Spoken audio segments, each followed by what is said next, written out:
I'll call the meeting to order. Thank y'all for coming. And those online, can you hear me? Yes, sir. Thank you, sir. So I would ask to approve, Debbie, you got the quorum established at this point? Yep, we have quorum. All right, we do have a quorum from the members present and the members online. So we can have somebody meeting. The first one is Liz for GTC update. Good morning, everyone. Welcome. I love the new room. Just a few updates for you. Last month was the World Trauma Congress held in conjunction with the American Association of the Surgery for Trauma in Las Vegas. We had two AAST podium presentations. One was on the cost of trauma mortality, essentially, and then the other one was trauma quality, essentially the impact of ACS verification, the institution of the ACS verification requirement for trauma centers that we put back in 2018, and how that has improved our TQIP outcomes as a state. So those were two great presentations, very well received. One of those is moving forward with publication. That was just finalized. So we should be getting the proof of that for journal trauma and acute care surgery within the next 30 days. In addition, we had 4 folks from Georgia represented at World Trauma Congress in the nursing track. That was Kyle Gibson. He presented on the whole blood project in Region 2, and then on the cost of care, trauma finance, performance improvement. And then Tara Grimes from Shepherd Center presented on transitioning to rehab after acute spinal cord injury. As you all know, Shepherd Center is amazing with that. So it was a great presentation, again, really well received. Then just a few other things really commission related. We are in full swing for budget prep for the upcoming 2025 legislative session. We've already had 2 meetings, one with OPB, Director Dunn and his team up at OPB on what our needs will be for the FY26 budget. And then we also met with the Senate budget analyst to discuss our needs again. So all that preparation is underway. And as you all are well aware, the governor's recommendation is released usually at the very top of the legislative session. So we look forward to that. Last meeting, I mentioned that we presented the results of that rural hospital resource needs assessment that was done earlier in the year. It was presented at the May Commission meeting. And we got a wealth of information back from that. What we're planning to do now in conjunction with State Office of Rural Health, who's helped us really drive this, in addition to the great folks at the Mercer Rural Health Innovation Center, is we've set up 2 webinars, one on November 4th and one on November 7th, so that we can bring back that information to the stakeholders who took the time to do the needs assessment and say, hey, this is what you said. We're actually going to do it in a Mentimeter format, which is an audience response system. So we can say, you know, we've asked this is what you told us. Did we get this right? Did we get the question right? And here's potentially some proposed things we can do. Is this the right thing? You know, we need some feedback on, you know, you gave us a lot of information. So we just want to do some next steps and make sure that all the stakeholders are present and that we are, again, thanking them for doing that, because we had like a 96%, it was like 62 out of 66 centers responded, or 64, really high. So, so they spoke and we heard them, and now we want to bring it back to them. The next commission meeting is on the 21st of November, and that is at the State Office of Rural Health. That November meeting always coincides with National Rural Health Day, so that's why we like to, State Office of Rural Health welcomes us down there. It's a great place to meet, and some of their leaders will be from DCH will be at the meeting as well, so we can celebrate some of our rural trauma successes, excuse me. And then I'll just touch on it briefly because I really don't have an update on it, but later down under the new business, you'll see that there's a item number 2 is the committee member disclosure and conflict of interest. So we're working on this process for all committees. I don't have an update because it just came up. I unexpectedly last week, so we're working with AG's office to see, can we establish a process that, that all committees can use? Commission members are actually sworn in, they have a different process for conflict, and, but we probably need to establish something for all committees, so more to come on that as we go. Questions? Yes. Give me a little bit more detail on the survey we're doing with, is that secondary to what we did with Mercer on that survey to try to dial down into that? Not doing a survey, we're just bringing the results back to them since we're gonna go over what they said on each of the items. It's the survey, it's the PowerPoint you already saw. That Scotty's did. Yes. Okay, so are we going to drill down into that? Yes, we have several focus areas where we're going to use that audience response system to say, this is what this says. This is what we have a couple questions to kind of dig a little deeper into some of those items. And the reason I'm questioning that, we, at least anecdotally, I hear a lot of information out there that hospitals can't get patients transferred in a timely manner. But when we did the survey, the average looked fairly decent, but averages is an interesting number.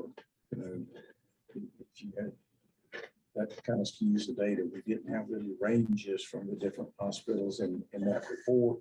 So I kind of like, what I'm trying to do is figure out is, do they have a certain area?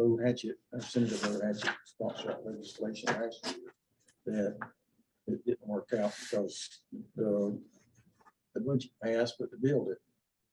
So at least we are understanding that he's interested in, are willing to respond to that legislation. So that goes kind of hand in glove, at least to me, with how do we impact that? And I know we may a lot more discussion at the next meeting about some other things, but I know Terry's got some ideas I think are fairly interesting on how we might be able to do some of those things, but I'm not going to speak for him. He will probably spend a lot more time on that. So, any questions of Is Liz? this a good number? Station? Was there anything new on that? No, for that, I know that EMS World Expo was going on at the same time, and I think you were there at that, right, Scott? Yes. You might, for Kyle, he just kind of did an overview. Was rolled out, just because again, it was just kind of experience. Nothing new. I mean, there's a lot of people from last week, so much more than doing the plasma services. They're just doing that, and mainly their main reason first because they want to get the program going and show that I think temperature, is minimum the temperature drop at its home. So, and last week there was, I think what else I mentioned other services, but. I know here in the state that there's, other counties are getting on board with the Region 2 problem. Banks County's about to start doing whole blood. And of course, Grady, they should talk about their program and how they're carrying it. And there's 2 supervisor vehicles and having great success with it. And I'm trying to remember what the numbers they said, how many, like 300 patients. I think they've had 250 patients, Yeah. 350-ish units. Right. So great success. They just say it's unbelievable. They're seeing the results of it. I believe I'm correct in the statement, is that the patient came back to them, they're not able to do anymore. Yeah, that's what I And so that's one of the barriers I'm understanding.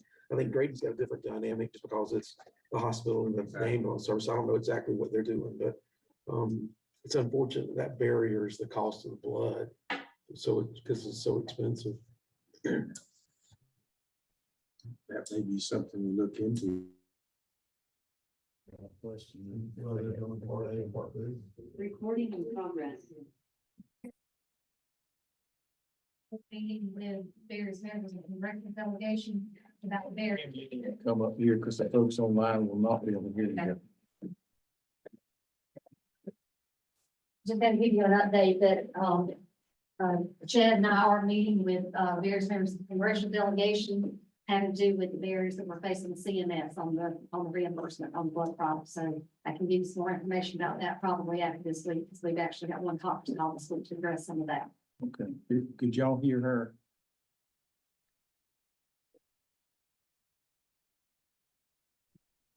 I heard that, Lee. Okay, thank you. Any other questions?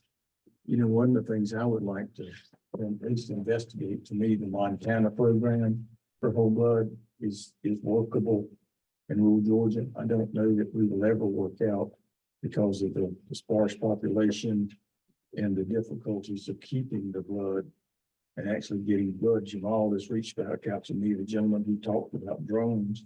He wants to work a little bit closer with us with the concept of using drones to deliver blood. And while I think that's futuristic, a lot of the things I have thought were futuristic are coming to pass relatively quickly. So I'll reach back out to him to find out where he's at with that. I think in some other parts of the country have been successful partnering with cancer centers in places that rotate blood over quickly, because that's one of the problems. Platelets are very expensive. And so whether or not, if you're not able to do whole blood or you're doing component or something, there's an opportunity to work. And there are, even in South Georgia, there are some cancer centers of excellence that could be, partners with us. I think it's probably big enough that it needs a bigger, one in the step for Georgia, if we're gonna do it. Any other questions or comments? Hey Terry, how are you, sir? So Tim, are you online? I am. Can you hear me? Yeah, never mind. Hold on just a minute. Lee pointed out my problems here, which are many, but you were given a copy of the minutes electronically. I need waking up every now and then. I would entertain a motion to approve the minutes. Motion. I got a motion in a second. Second, John Smith, second. Any comments, any concerns? Hearing none, I will approve say the minutes have been approved. Thank you, Lee. Well, I have those moments. Some days more often. Jim, we'll get back to you. Thank you, sir. Yeah, for a $2.6 million contract. It's a whole lot of money that they've already paid. That's a crap ton. Jim. Yo, Jim.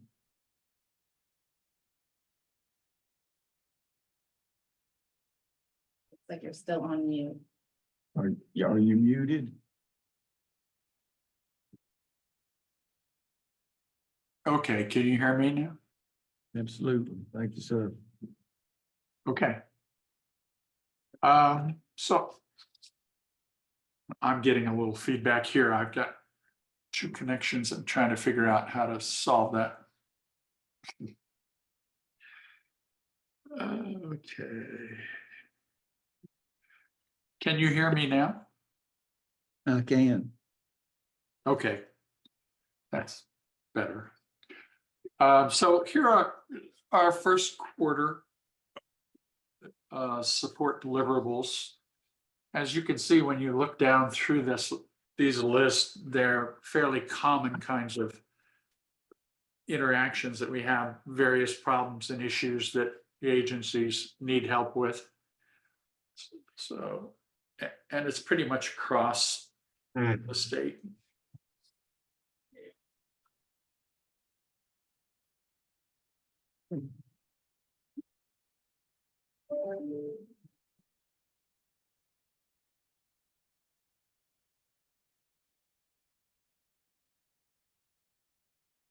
And here's our total unit usage during Q1. Relatively close to what we've been doing, tracking, no major changes. We're expecting to see some improvement in Region 7 in the next few weeks.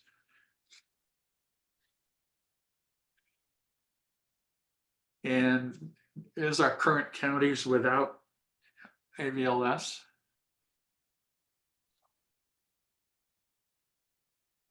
And this is the situation, particularly regarding the airtime log, what we're paying for cellular service. We have about 306 units on Verizon Wireless, about 185 on AT&T FirstNet, 82 T-Mobile, and 571 on Southern Link. The implications of that are interesting as we go forward. Verizon, AT&T, and T-Mobile all now offer 5G connectivity from many of their cell sites, not all, but most. Southern Link does not offer 5G, and they don't plan to go to 5G. They're going to remain with LTE. So as we look at some future kinds of uses for telemedicine, etc., Southern Link becomes less a favored source of connectivity because it just isn't fast enough and big enough to handle it. But at the moment, that's not an issue, but just future thinking. And here's our budget as of the end of the first quarter.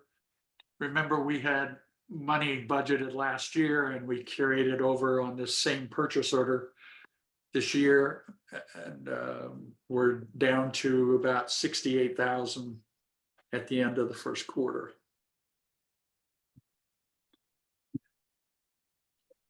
Situation that's come up is Semtech, which is Sierra Wireless new name, has announced that the MG90s, which are the gateways that we currently use, are going to have end of life.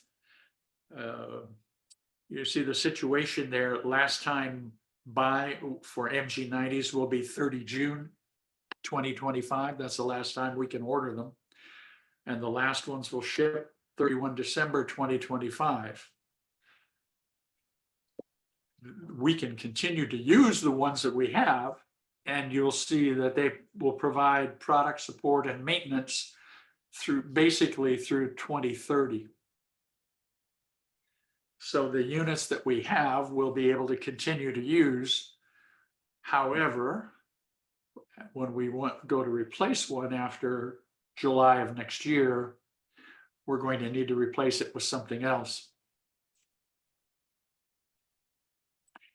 A solution to that on the next page is to use the new XR series.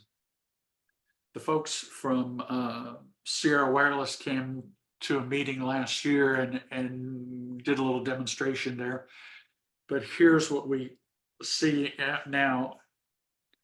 We actually have a situation that is a little more flexible. We can use XR60, XR80, or XR90 routers as replacements for the MG90s. And the pricing is a little better.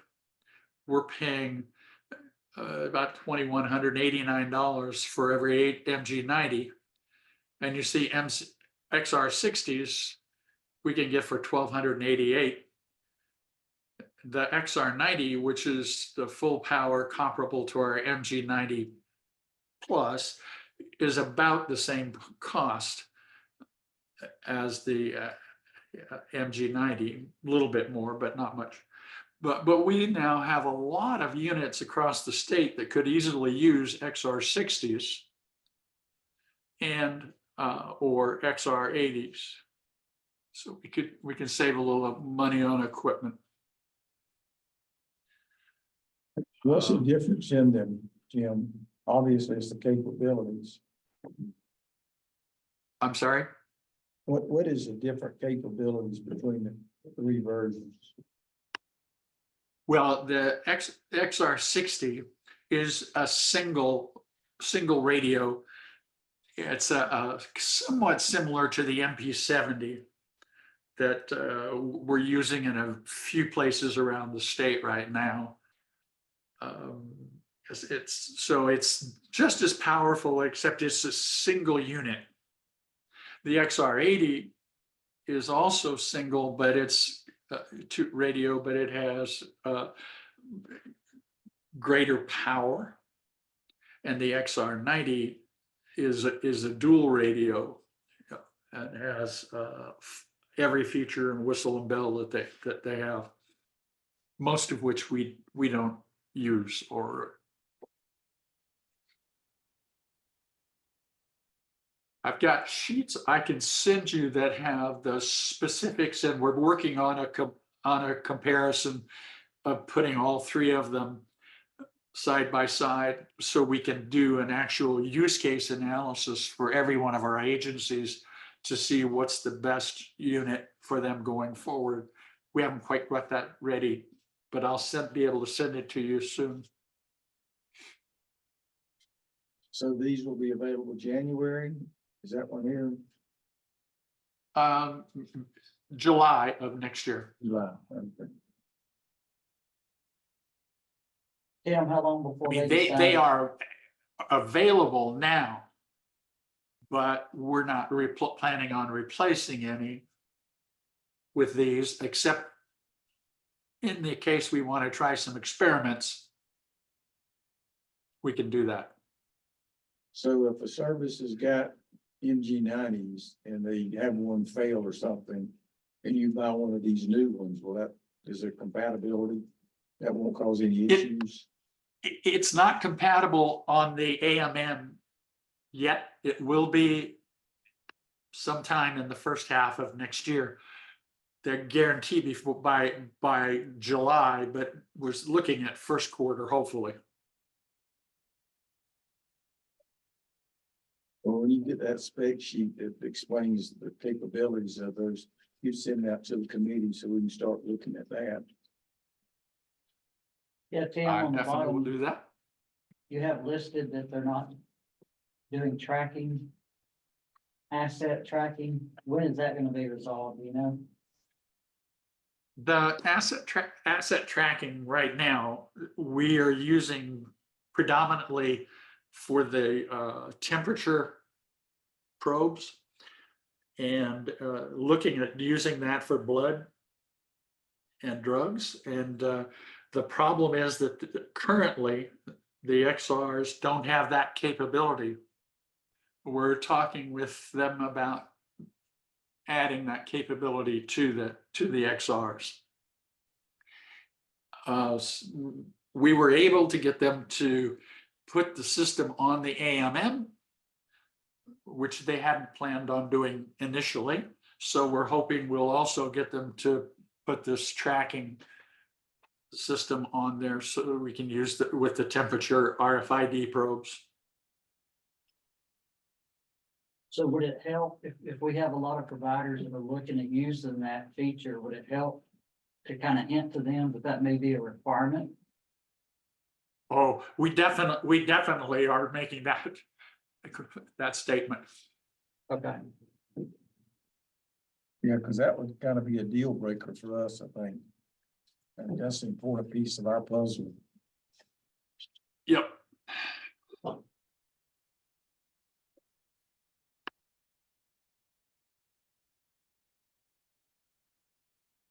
Any other questions on this? Nope. Okay, then I have one last thing.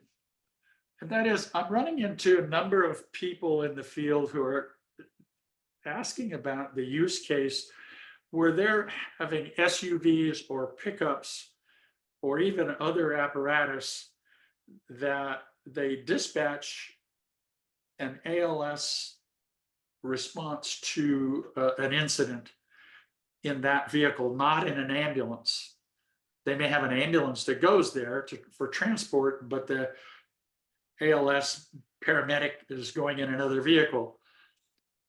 Their question is, can we get those vehicles covered just as we have the ambulances for providing for the AVLS. What Any kind of comments on that? reactions? Pardon me? I was asking the group if they had a comment on that. Well, I mean, I know there's plenty of services that are doing that QRV stuff, but I mean, I don't know if they did that other than for all the QRVs in the state. I don't know. It may be cost prohibitive Yeah. for the volume. And while they do have chase vehicles, and I know those are widely used, they do and eventually meet up with an ambulance with the capabilities. So Jim, at least, I'm not getting a whole lot of enthusiasm from the group to do that, and I'm on the same line they are, because this has been from day one when we set this project up. Some of them wanted supervisor cars on it. And I think the project has always said, if you want your supervisor cars on it, you buy the device for your supervisor. I would indicate one thing that I might be interested in. If they're using that chase car to bring blood to the crew or to the scene, then I might be interested in that, because they could track times more effectively, perhaps with that device. But at least in my perspective right now, that would be the only thing that I would consider. But who's gonna monitor that? You open that door, then everybody's hauling blood. Well, I don't know how you police that. yeah, I don't know how you police it, but I don't know where these devices are, to tell you the truth. They might be on ambulances, they might be somewhere else. We just know where they move around at. I don't know, really, I don't know how you police it. But I would want, if somebody wanted to do that, they would probably need to make come to us and say how they would actually use it, and ensure their quality performance and how it would help. I would be willing to listen to that. I'm not. Okay, I think Else. there are some who are willing to do that.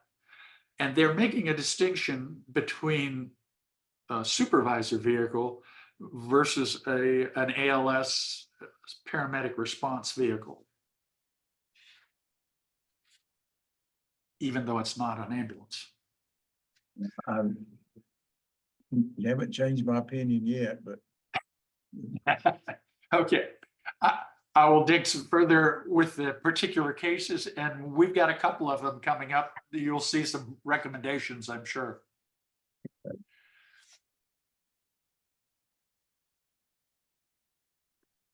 You done, sir?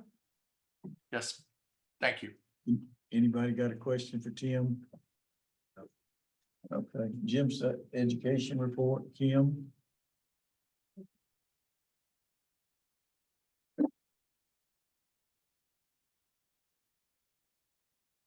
Come up here so everybody can hear me.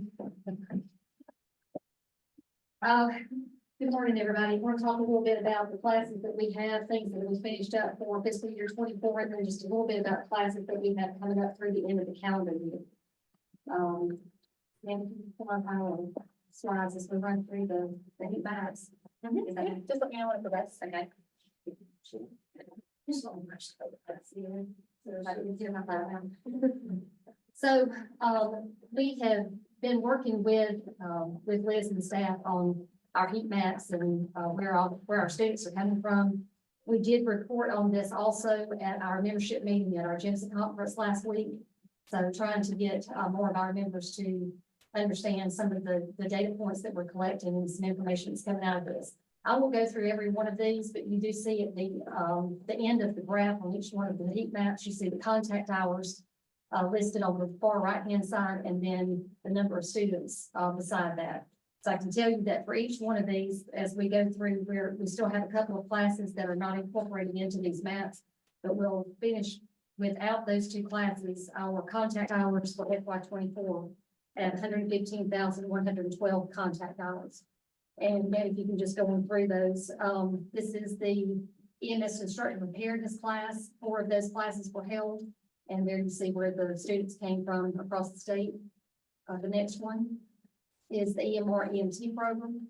Again, for everyone that requested an EMR grant in FY '24, we were able to award every one of those grants. We did have some the original portion where they were not able to, for whatever reason, I'm on had Zoom. What's up?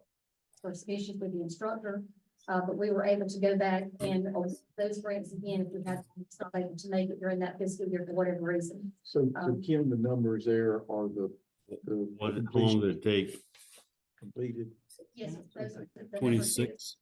in that Tech hours listed on the far We side. wrote them off. Um, Webster County, one student, there you go. So Webster County is a unique situation. Richard and I have been working on that and we had some issues with, the instructor, I believe, was where some of that was coming in. The fact that the course approval document was not completed and it was an established instructor, one that had been teaching classes for a while. So Webster County actually, I had had conversations and so with Richard with another instructor in that area. And I believe if I'm right about this, Richard, did Brad come back in and complete those students out for that class? I don't know if they've completed, but I know they were working through it with it. I don't know where. Well, I mean, I know for Webster County, one student that's huge for them. But so even one is important, but And it is more than that, Yeah. that we finally, I think, get through the process, that that is the one class that, we did have some confusion, and that was because of an issue with an instructor that we've been working with the state office to try to rectify some of that. But yes, and also remember too, that on the numbers that you see here, in all these classes, we do, maintain a minimum of 12 in these classes, but of course, when the class starts, for whatever reason, there are always people that don't show up. We can't manage that. We can take them to the water, but we can't make them drink. So that's where we come up and see in some of these classes that may have less than 12 students.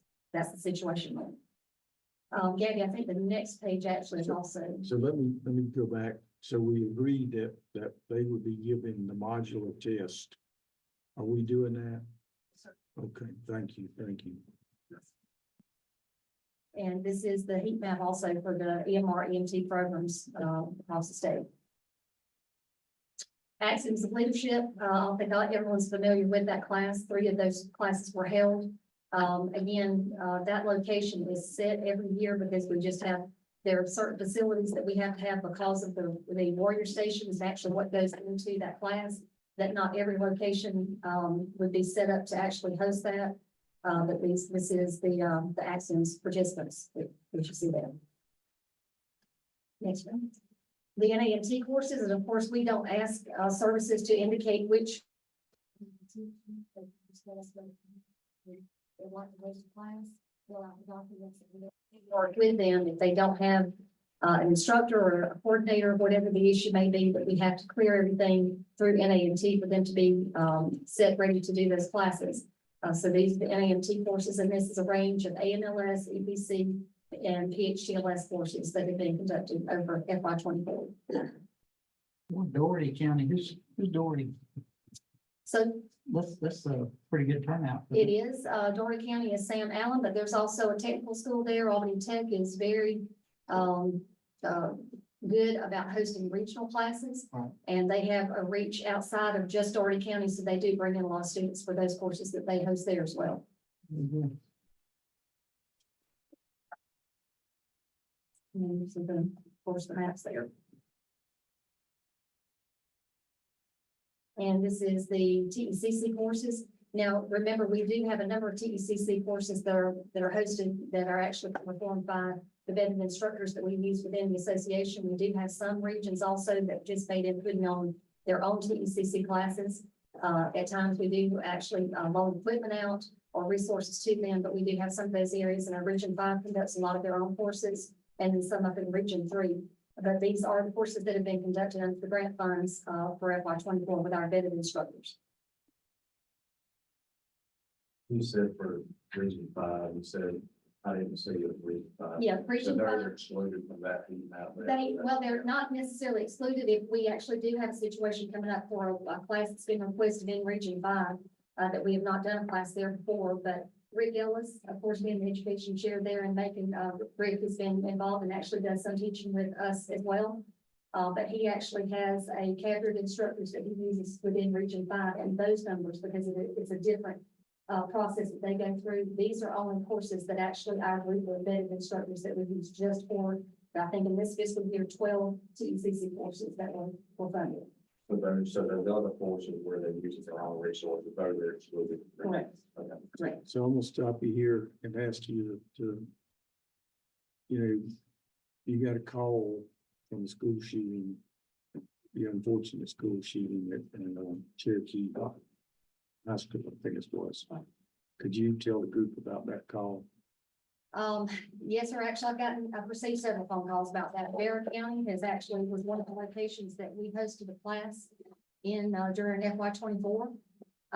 And also in some of those surrounding areas, a lot of other, providers that came into Barron County for that class also. But from what I understand, talking to a few people that were on the ground there, they were actually able to see how the, rescue task force modules, how that actually helped them all work together better on that scene and address that situation. Of course, it was a lot different than a lot of the tabletop exercises that are done, that are required and for them to go into mass casualty exercises. This one was actually, unfortunately, real world, that they had to pull on some of those resources and the things that they had learned through that class. So after that, we were contacted by a lot of other services within that region and also Metro Atlanta. And there is an idea out there floating around of actually there to be a more of a all-encompassing TECC course or active shooter training course done in Metro Atlanta that we are figuring out with the number of instructors that we have, how we can put that on. But it definitely, I think some of the positive results, fortunately, came from just people training together in that situation for what happened in Barron County.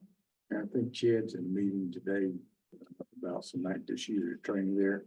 What I got from talking to some people who were boots on the ground there, because they had done the training, they said they knew what to do. So it just clicked. And if you look at that versus Uvalde, night and day. I mean, both of them involve children getting killed. It's horrific, but at least our folks knew what to do. And for us, the way for us to help make sure that our training is where it needs to be and it's not becoming stagnant, but we're actually doing things that are meeting the need. We're actually doing debriefings with the people that we had contact with in Barron County to see where the more positive things were or where the gaps were, where there are things that we didn't address in training that they ran into and that they saw were an issue. So we're trying to use that to even improve some of the gaps in the training that we can do better at. The only caveat still is that, as we go forward, we did one several years ago in Emmanuel County and it was medics. I would love to see it where we get to a point where cops are in there too. Well, what we've tried to They do do, alert, and I think alert and our course are very, very similar from talking to the cops. But if you don't train together when it actually happens, still gonna be a little confusion. what we try to do is we're trying to analyze our outreach a little bit more now to make sure that we're hitting everyone, that we're getting the information out. And if we're not, where's the next step? What can we do to get that out? And I think that one of the things about this is that we always try to make sure that our EMS providers are in these classes. And we try to give them first dibs on the classes. But when we get to the end or getting close to the end of filling that class, if we still have spots available, then we do an extra push to try to reach out to law enforcement because, as you know, when it comes to a situation like this, we're all operating off the same page we should be. Thank you. I didn't mean to interrupt, but I did. So, next is our auto extrication with patient care focus. And I think most of you will remember also that this is a course that we actually contract out to do this work. There's a lot of changes with auto extrication, especially when you talk about electric vehicles and then even some of the new technologies that are in a lot of the vehicles now. So this is one of the classes that we contract with Rescue Redefined to make sure that we are staying ahead of the curve on the training and extrication. And the good thing about this is we're not just cutting up vehicles out there. We're actually, the focus is on how we're taking care of the patient when all that's going on around. And again, I think maybe the next one. Moulage, we try to also have a moulage course that we incorporate in with some of our, with our conferences. A lot of the training that we have, the moulage definitely makes it more realistic. We did hold 2 of those classes this last year in Wayne County and in Henry County, you see the attendance there. So that was, Bland County? Glenn County, and Henry County. It's weird where all the students are coming from, but nowhere near Glenn. Right. That's because they do it at the conference. Oh, okay. It's a pre-con. I got you.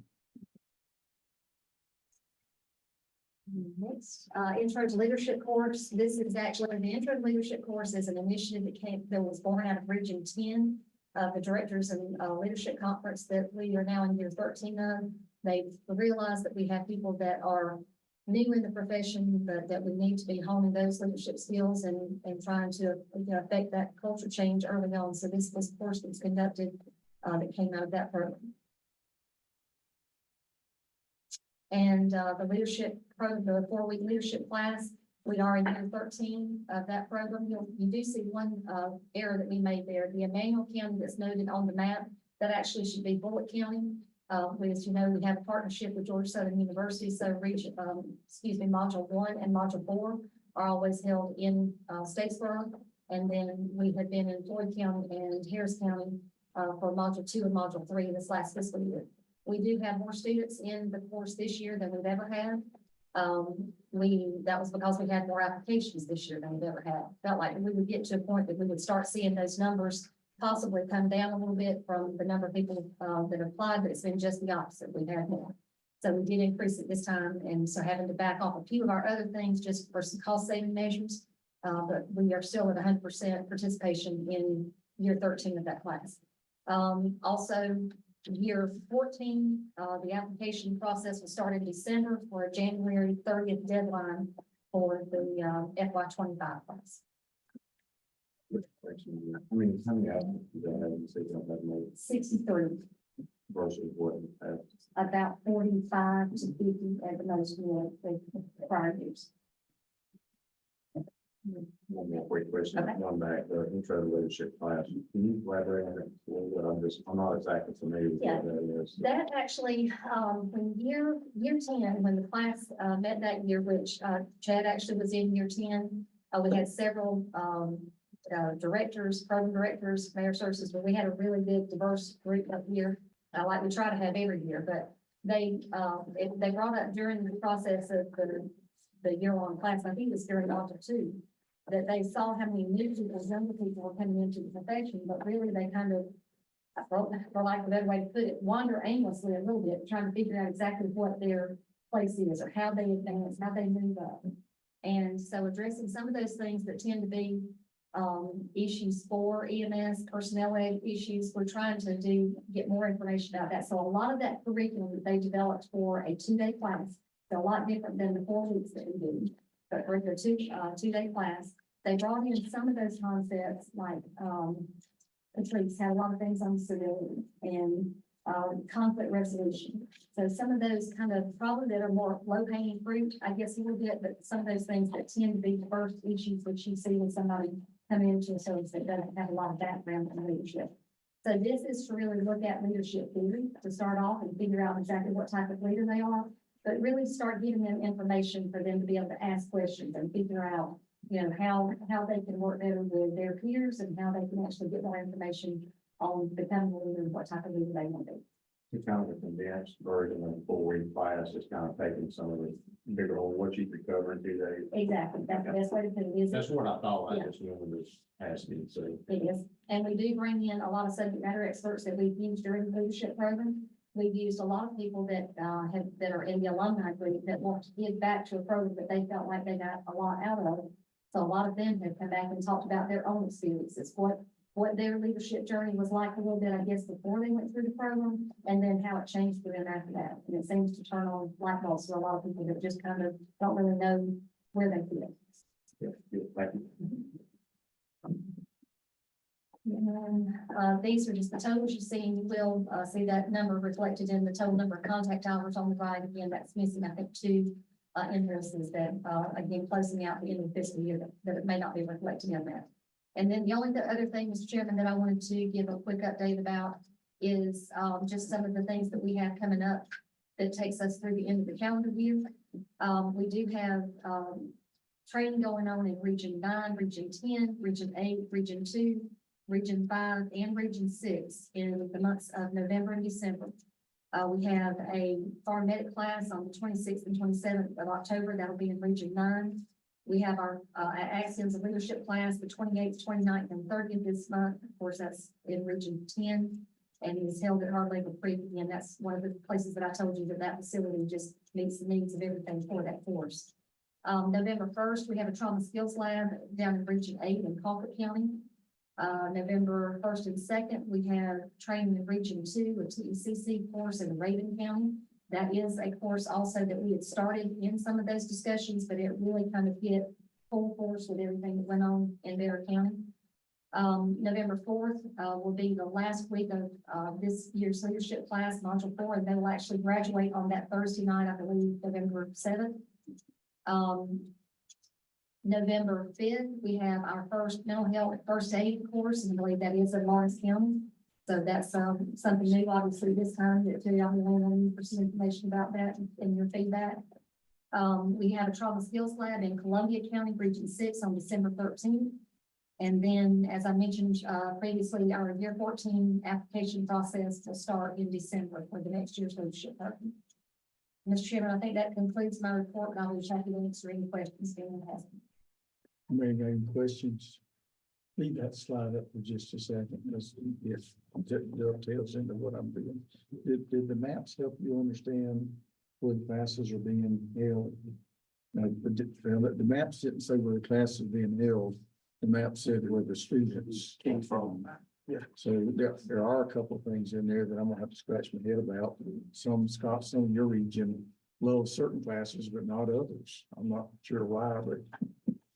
Well, we're trying to, this one final note that I would make is we have actually revamped some of our listservs within our data system. We developed a different listserv that actually will allow us to isolate people in that particular listserv for giving information out, but not giving them voting privileges within the full association. That took a little bit because some of you that may be instructors, we have an option in there for anyone that's in initial education that they actually get the year of membership free if they're participating in a class.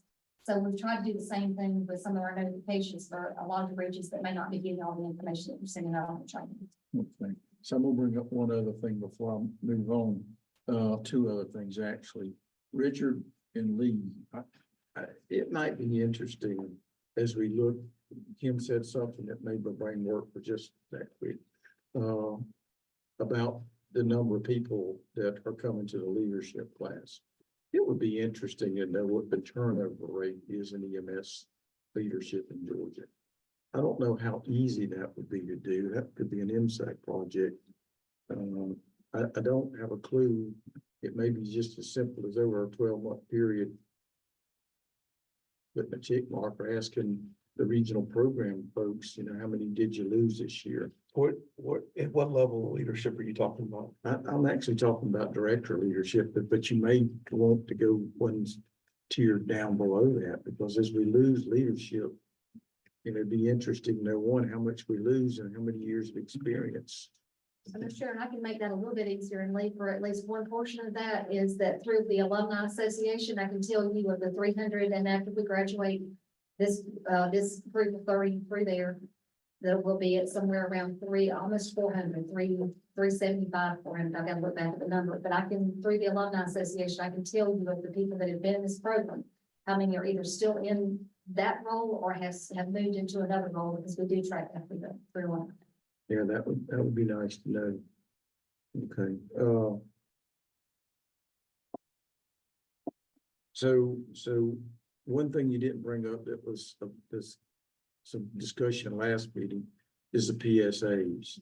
Now, the next meeting, and we can get into this, is next meeting we're going to, and when y'all come, y'all bring a sandwich or I'll buy pizza.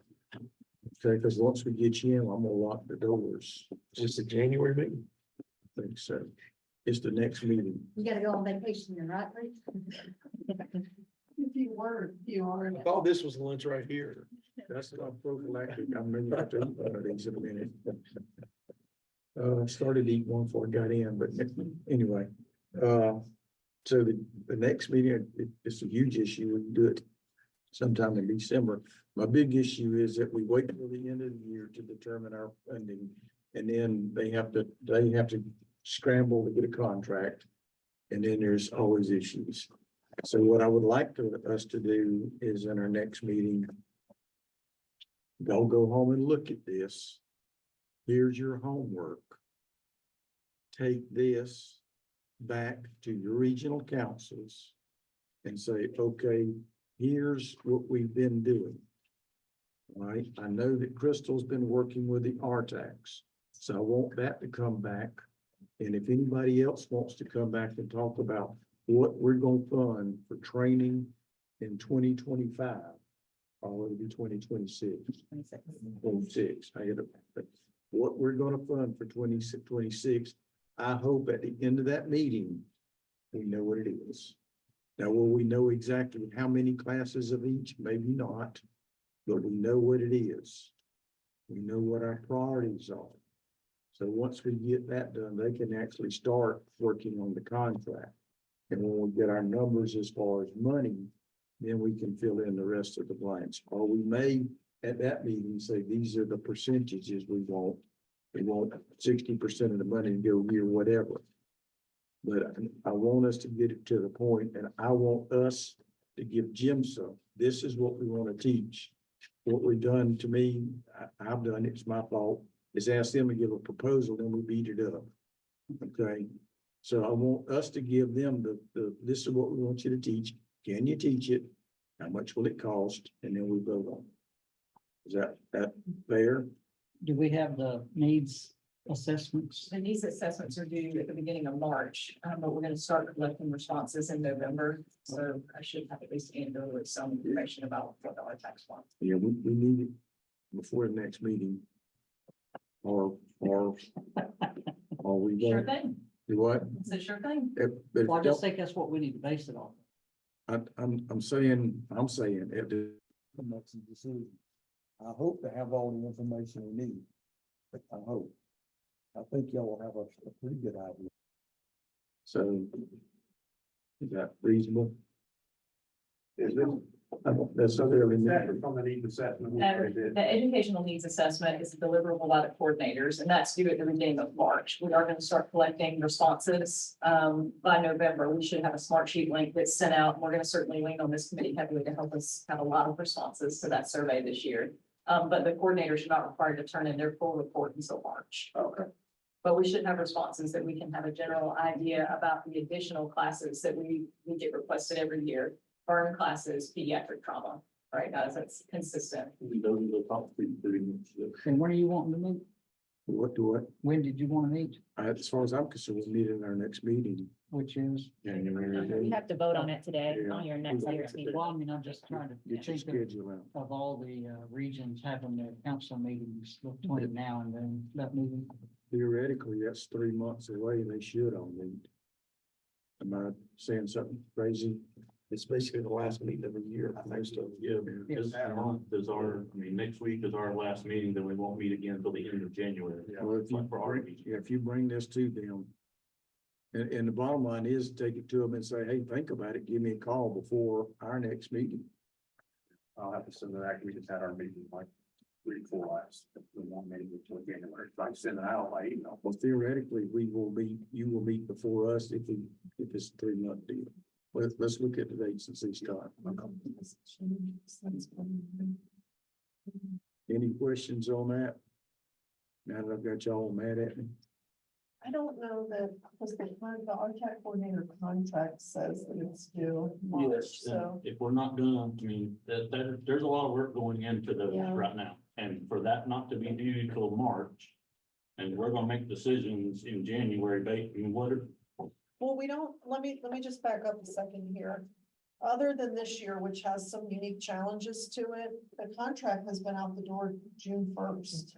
Yeah, we've not had issue with getting the contract. This year has unique issues associated And with we it. ain't gonna have them. I love your idea of making sure that all the inputs are driving because that's what needs to happen. I'm not sure that we can, it's in your contract, so I don't know if we can bump that up, and I think it's an important part of what's doing. Oh, this. yes. I mean, Last year was the first year and it was a little rough, but I think, you It know. was, we but have I feel like we got good, got all the great regions feedback. got great Yeah. feedback from those.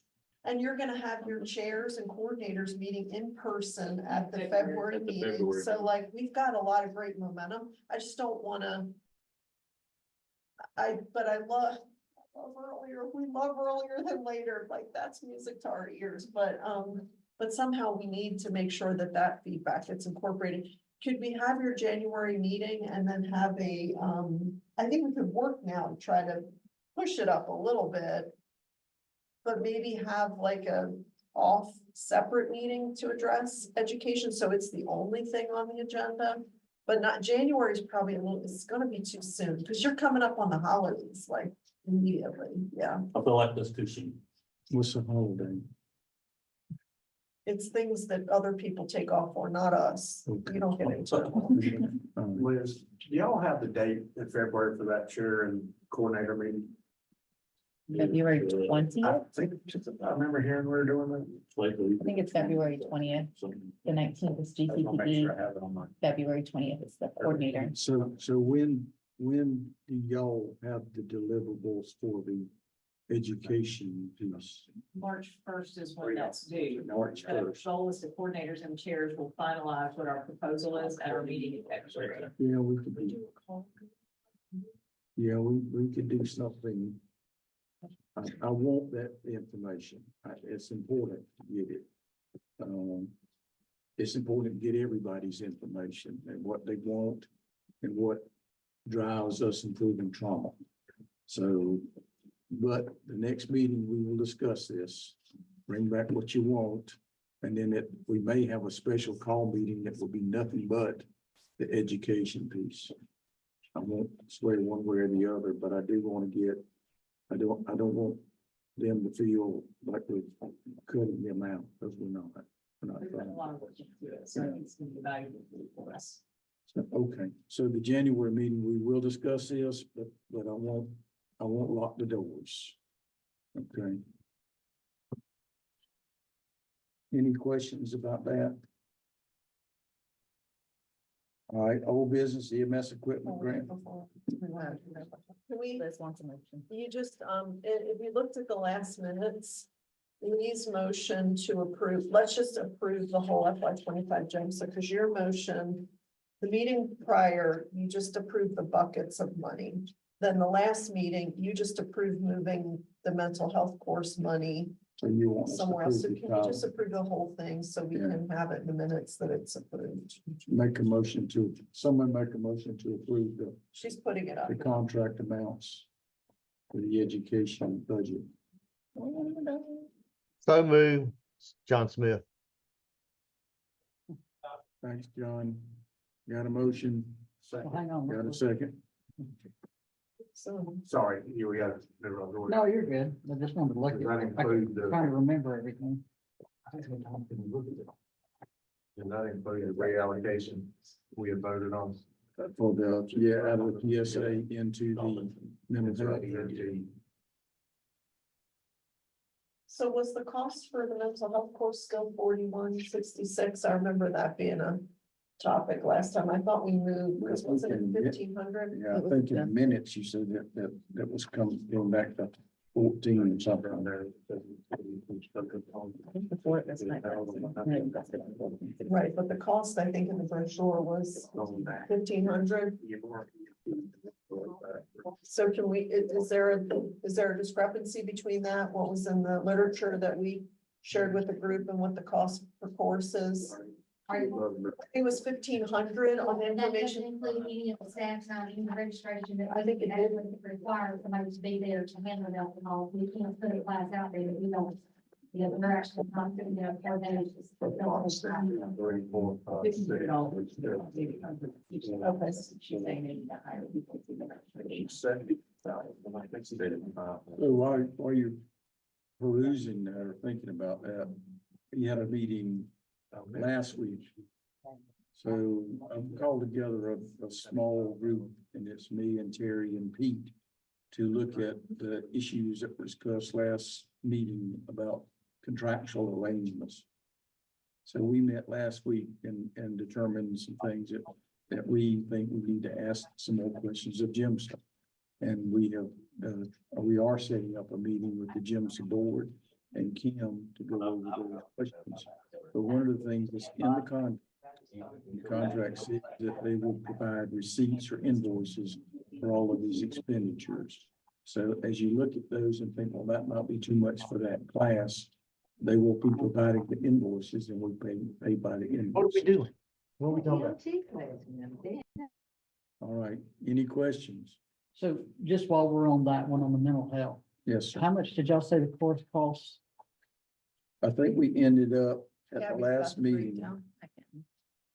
Pieces. Hold please, while we're spreading. It's somewhere in the minutes. This is the statement.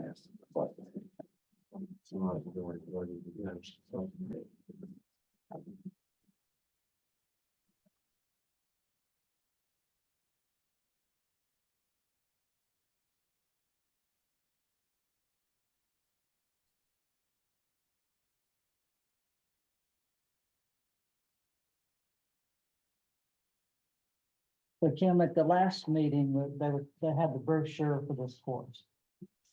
And they were talking about the course is $1,800 or something. And it's just the cost of the instruction to come do it. Okay, He does nothing with registration, he does nothing with the collection of the data for, what we have had, that we have to submit that to you guys. right. It's just there to teach the course only. But up here, y'all have 29. So that's where I'm just getting. Is that the last information that Kevin sent back? That's what I'm not sure about. Yeah, that's what, I think it is, isn't it? Yeah, Katie says it is, yeah. So the way I look at it, right at the moment, they're starting something they've never done before. And we will learn what it costs because they will provide us with the invoices for it. And that's what we pay for, plus the 10% administration. And so it's something they've never done. They're gonna learn, we're gonna learn.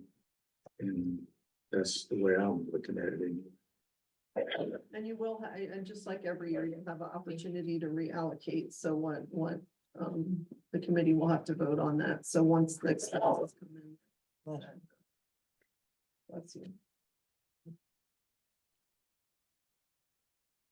Any questions? All in favor, be aye. Of the motion, yeah. We might need to do this by raising hands. I'm not sure who the online people. All in favor, raise your hand.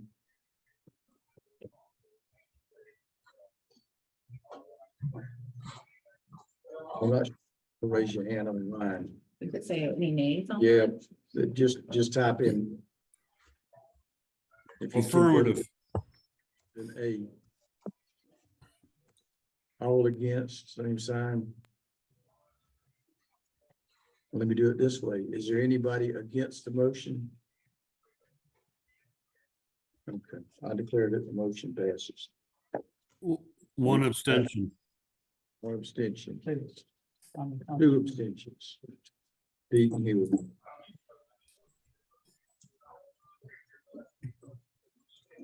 Okay. Anything else, Liz? She got what she wanted and she left the room. That's not a good sign. EMS equipment. Grant.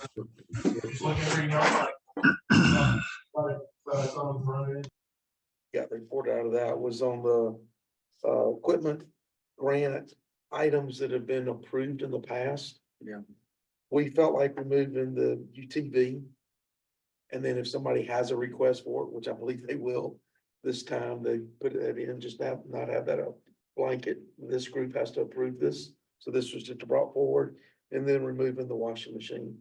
Those were two items that have been approved. I think the washing machine was probably approved, golly, 10 years. 10 years ago, if not close to it. The ATV was something that I believe came out of Blake, out of Wilkes County. I don't know that we've had any more, but I think Terry may know of one. It may be coming forward. I think it's gonna put one forward, and then, so I told him, I said, I couldn't remember exactly what it was, but I thought the conversation was that if someone wanted a UTV, then they could submit to this group or whatever, and make their case for it, rather than it being something automatically approved, so you put in for it, and you automatically get it. So that's the first thing that was brought forward from this group. And then, So you bring that as a motion from the committee. yes, Okay.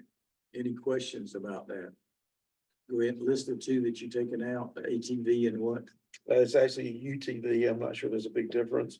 And the commercial washing machine that was approved for Grady 10 years ago. So That would be the standing equipment.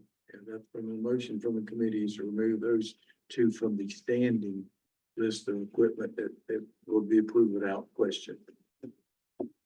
Any discussion? Anybody against the motion? Hearing none, I would say the motion's approved. And then the other thing was discussion of, the overall equipment list, I'm sorry, not equipment list, but the peak count. Yeah. We got that 99%. Validated, I guess is the best way to describe it. I think it's 100% now. Now it's 100%. Yeah, I was waiting on Upton and they got it on Friday. Okay, I was fixing to say, since we're fixing to start this process, we need to be 100%. okay. So now we're at 100%. So if y'all had a chance to look at the peak numbers. Any questions about it? Okay, this is coming from your committee as a motion. Yes. Okay. So we don't need a second. Any discussion? Hearing none, is there anyone against that motion? Hearing none, I would declare that the motion passes. And I know Liz isn't here. I do think moving forward at some point, we've got to communicate to all the providers in the state that if we find a provider that's providing false information, that can exempt them for 3 years involvement in any grant from the commission. That would be my recommendation. Because as much work as we put into this and Gabby put into it, there's no way we can be 100% certain that what people are telling us are actually the truth. And I think there needs to be some process in there that, hey, if you think it's important enough to lie to get an extra $1,500, 17. that's gonna, or whatever it's gonna be, then that can come back and bite you. Yeah. If we find out that you're providing false information. And I don't know. So I apologize, but, and I know we passed it, so it's just germane, but survival flight EMS. What is that? They took over Grady EMS. They're running trucks and stuff. Yeah. So they're covering those counties. Yeah. Okay. They're in Seminole and Milner and Okay. Decatur. The ones highlighted are. I thought survival flight, I thought it was a helicopter, so. Yeah, they were ground. That's good. That is good. All right. Thank you, Lee, for y'all's work. I want y'all to think about this whole concept is not necessarily putting extra money in people's bucket. The whole concept is improving how they care for trauma patients. And as we go forward, I would like for us to be thinking about how do we focus that money to improving trauma? If we can figure out a way to do that and get away from just here's a bunch of money. Because I know some people are buying new equipment, innovative stuff. Some people are replacing routine equipment. Routine equipment goes bad. I'm not saying that's bad. But the whole goal is to improve trauma care.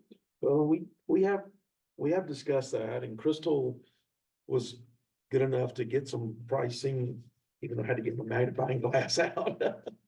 That we looked at, what is that? And we done, y'all help me remember, we did entitled CO2, 4 or 5 years ago, that for several services, kind of a spot. And so we looked at fluid warmers and a bulk order which you do get better pricing for that, but it's really it's the will of this group. Is that where we want to try to focus it? If you, and the thing that was done in the past with the entitled CO2 was, from my memory, correct me if I'm wrong, was that this was for services that didn't have it, and we funded it. So we looked at, fluid warmers. And so that could be something in the future we look at. I think the hard thing right now is determining, based on science, is what improves trauma care, and what is that? And then do we require that as an item that every service should have, meaning 911 services? And if they don't have it, then they have to use their trauma money to fund it. I don't know. It's a whole discussion, basically. We mentioned adding that question to this current application, to see if they have IV fluid warmers to determine, is this a need? Oh, I'm sure it's gonna be a vast need across the state, because the majority of providers don't have fluid ones. Well, I can't call the number off the top of my head because I haven't looked at it in a while. But last time I looked at it, 17 counties in Georgia, 17 agencies in Georgia had trained their people to hang an additional unit of blood. So if you can't hang an additional unit of blood, why would you need a warmer? Well, but the warmers for fluids too, not just for blood. I get what you're saying. My concern is, and we've all, this been in EMS for decades. Y'all all know, wintertime comes and you've got an ambulance sitting out, some of these bays aren't heated.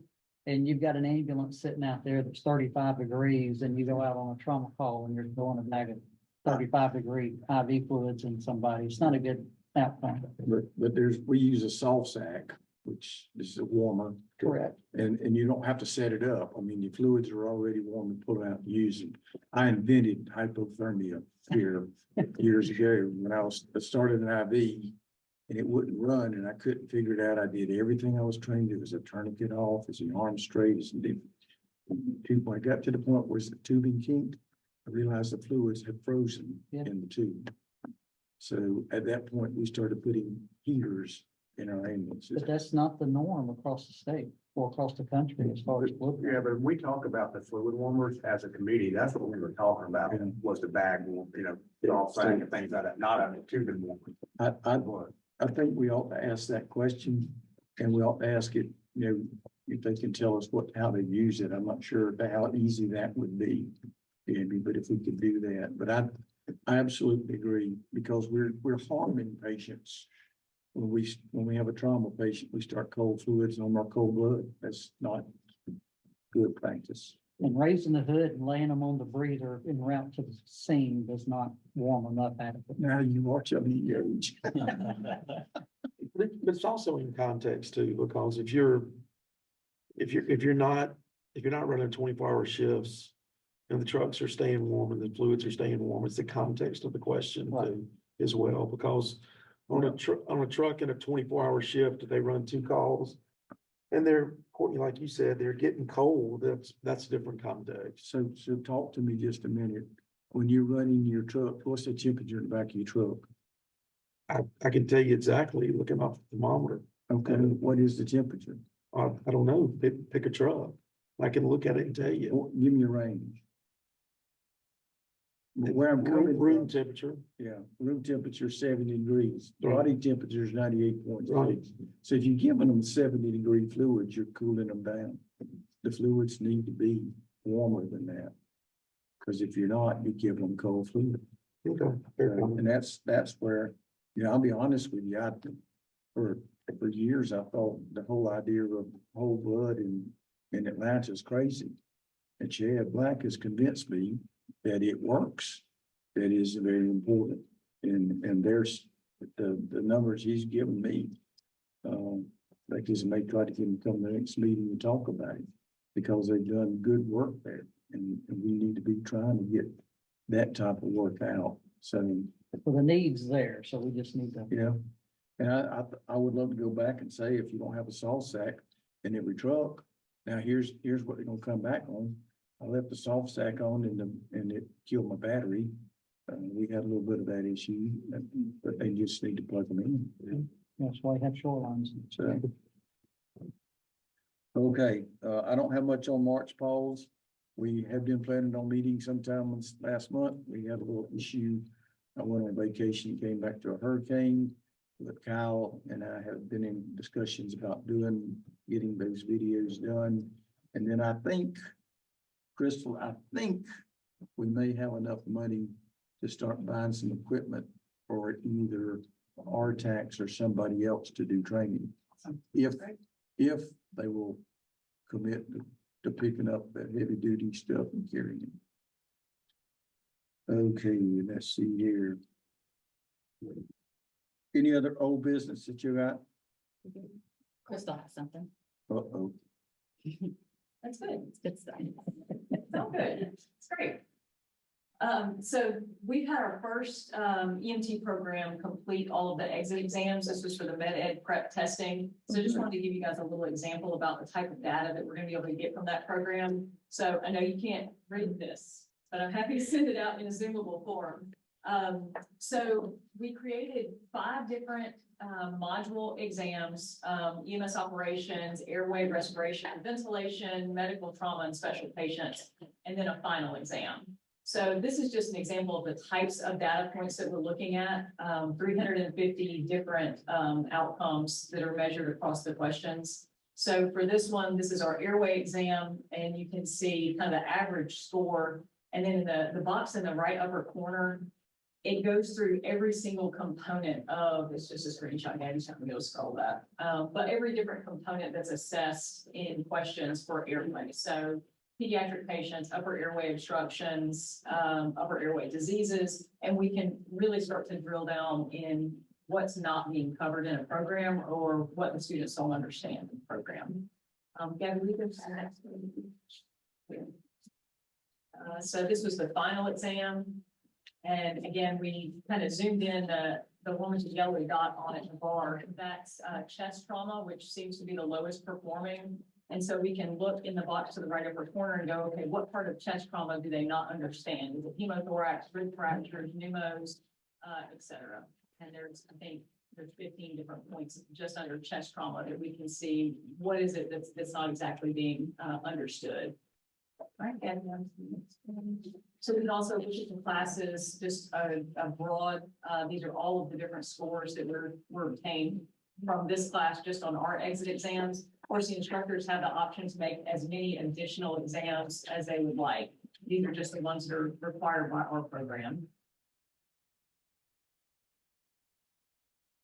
And then I think I was just zooming in a little bit on the trauma specific exam. So I just wanted y'all to see that. We're happy to have the first program complete. So obviously it's not a lot of data yet, but when we can look across all of the different programs, we'll be able to do a snapshot across the state, across each region, and then each county individual to see if there's some deficiencies that we can address, whether, you know, like chest trauma, we identified the students did not have a great grasp on chest trauma. And what I'd like to do is be able to look at that information before the students take their final exam. So hopefully we can mitigate that and have them be more successful on the national registry, of course, in the field after that. So you'll be getting this data as they go through the class. Yes, sir. I have real-time data. I can pull up any class right now that's in, see how many exams they've completed and what the scores are. We can look by instructor or by student. And you got any pushback from the instructors? We had one program that decided not to continue with the grant. But other than that, I think most people have been pretty accepting. You know, change is hard in anything that's new, a new program that we have to learn. That's difficult. But Jeremy, who runs the software, he's been great about meeting with programs, having Zoom meetings and taking them through the software. And I think hopefully making them feel a little bit more comfortable with it. So aside from that one program, I haven't had a lot of direct push to me. Kim, did y'all get any feedback on this down at Educators Conference? We met with him several times during the conference. He actually was at the conference and was explaining to a lot of instructors, and we were trying to get people to go by, and it's impressive what he has done and the way to analyze this. We are hearing grumbling, but I think that's kind of goes with the territory and anytime we put out new information. So we're just, Travis is doing a really good job of talking to everyone and getting the buy-in and then staying in contact with Jeremy and allowing him to explain it, because obviously he is very knowledgeable about, where he saw the deficiencies and what he was trying to find out. So he can explain it in his terms and that has been successful for us so far.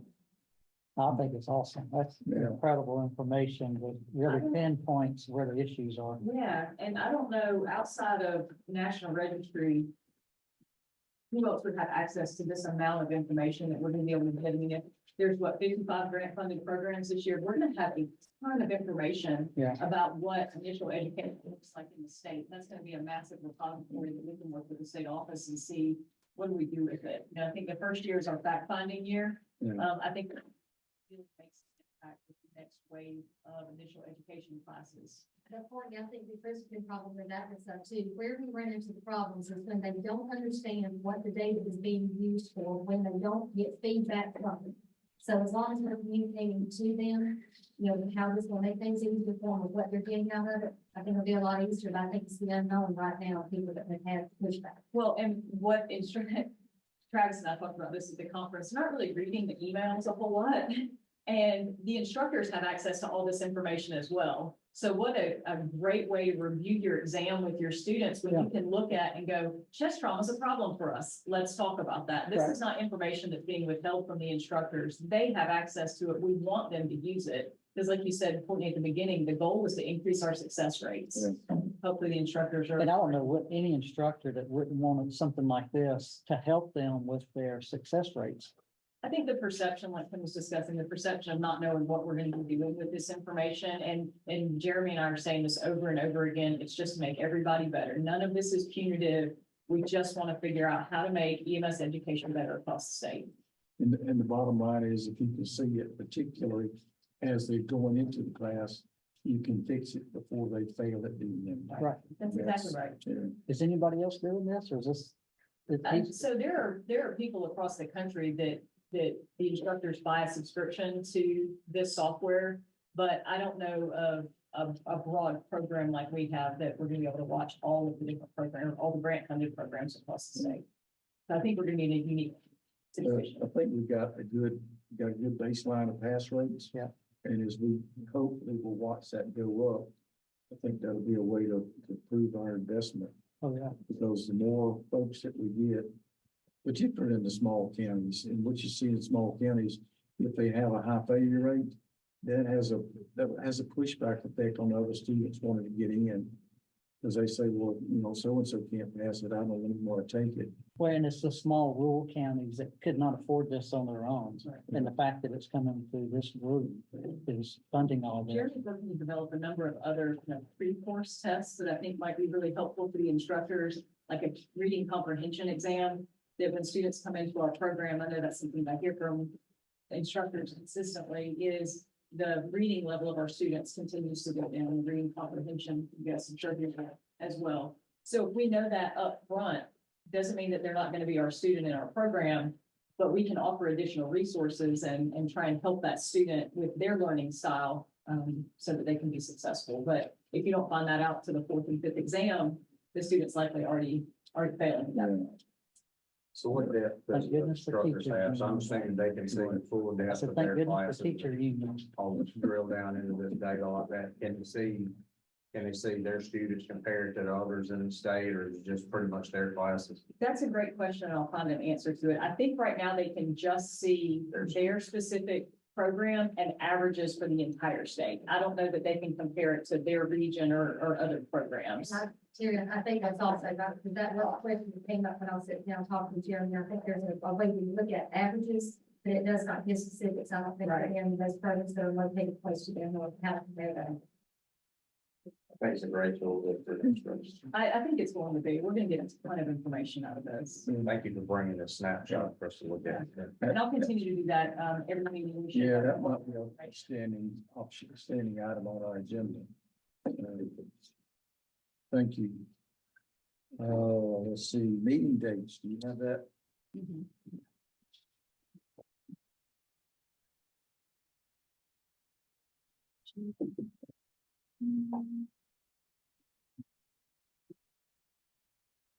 I added a date that Liz just mentioned, which is March 20th, to talk about the education pre-planning. So that's a new date. March 20. March 20th. But every other date is the second Thursday other than the Thursday, May 22nd. That would be a called meeting just to approve the next FY. And it would be after the commission meets, so everything should be firm.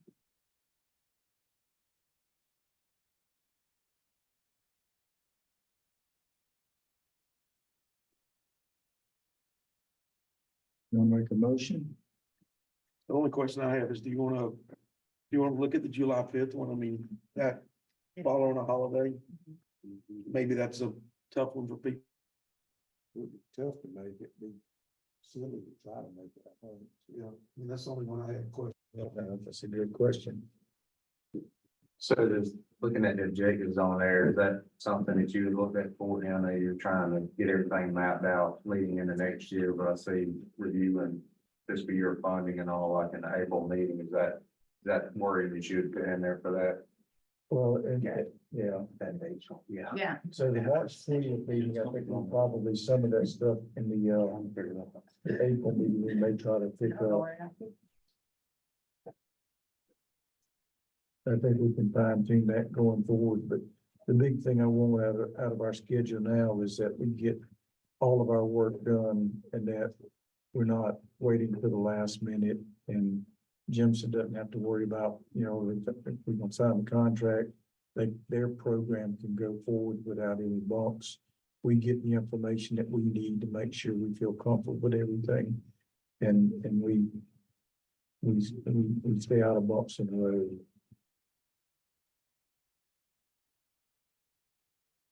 So July 10th, that suits you better, so more reasonable. July 5th was off. That's. Yeah, that was actually a Saturday. That was Yeah, I was just looking, that was a Saturday. It was a Saturday. Yeah, I was looking at The that. second Thursday would be July 10th. So do we want to move that number 2 on April 10th up and to the call or?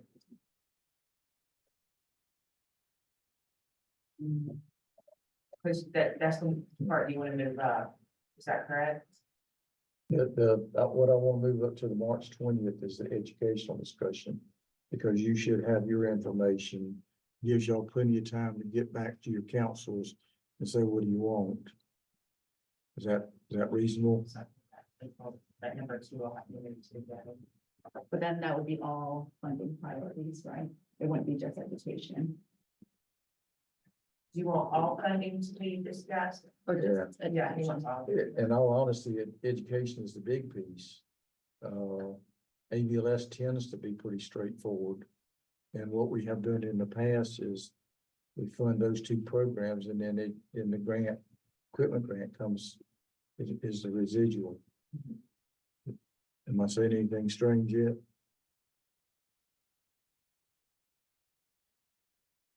So March would be education and next FY funding proposals and priorities. Yes.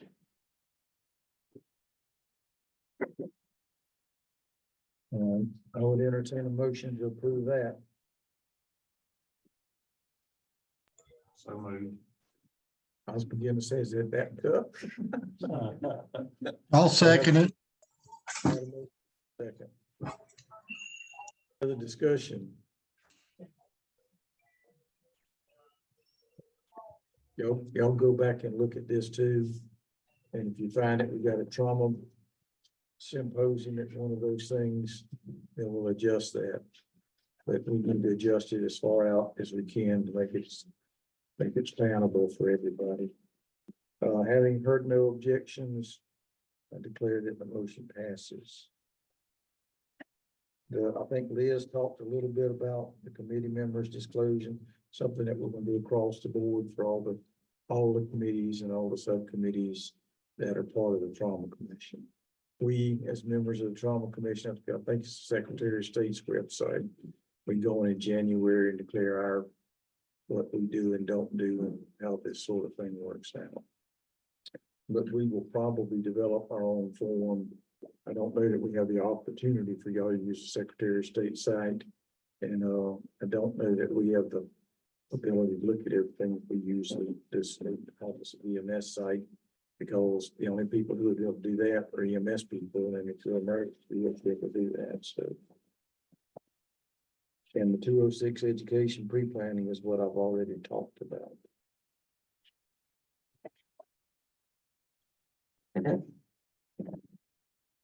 I hate to do this, but we may get out early. I wouldn't want y'all to expect that every meeting. Well, we don't. So I would ask, is there any other issues that you would like to bring to the table? Hearing none, I'd entertain a motion to adjourn. So I'm going to have a motion. Thank y'all so much for your time. Thank you, Courtney. Y'all have a great day.